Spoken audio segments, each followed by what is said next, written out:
Drone technician course के छठे class में आपका स्वागत है।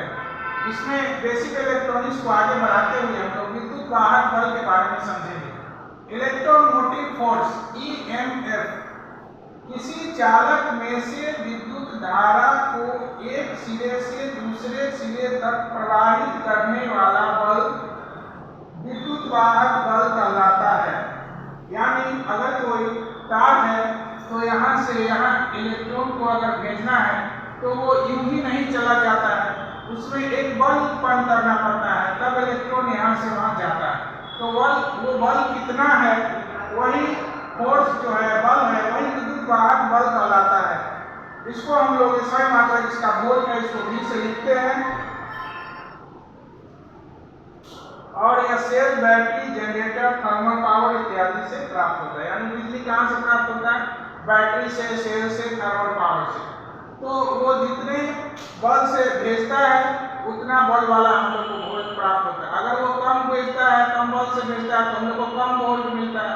अगर वो ज्यादा बल से इलेक्ट्रॉन को भेजता है तो हम लोग को ज्यादा वोल्ट मिलता है। इस तरह से हम कह सकते हैं कि इलेक्ट्रॉन में जितनी शक्ति हो, जितना बल हो, वह उसका वोल्ट कहलाता है। जबकि पिछले क्लास में हम लोग एम्पियर में समझे थे कि इलेक्ट्रॉन की गति जो होती है वह एम्पियर होती है।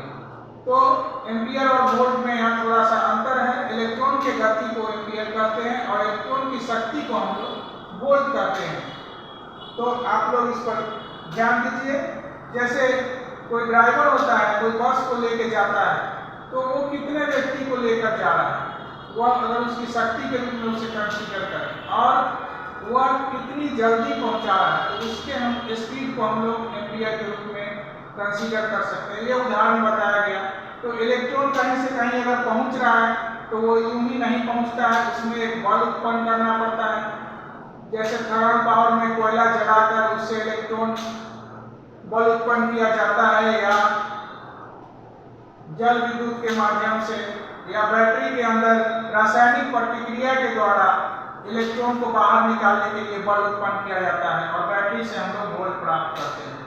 तो वो बल जो होता है वही विद्युत वाहक बल है और उसकी जो गति है वो एम्पियर है, वो विद्युत धारा है।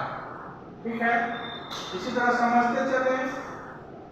चैनल को सब्सक्राइब करें। आपको कहीं भी कोई दिक्कत हो कमेंट बॉक्स में लिखें और इसी तरह आपका ड्रोन टेक्नीशियन कोर्स आगे बढ़ता चला जाएगा और आप आसानी से एक ड्रोन टेक्नीशियन बन जाएंगे।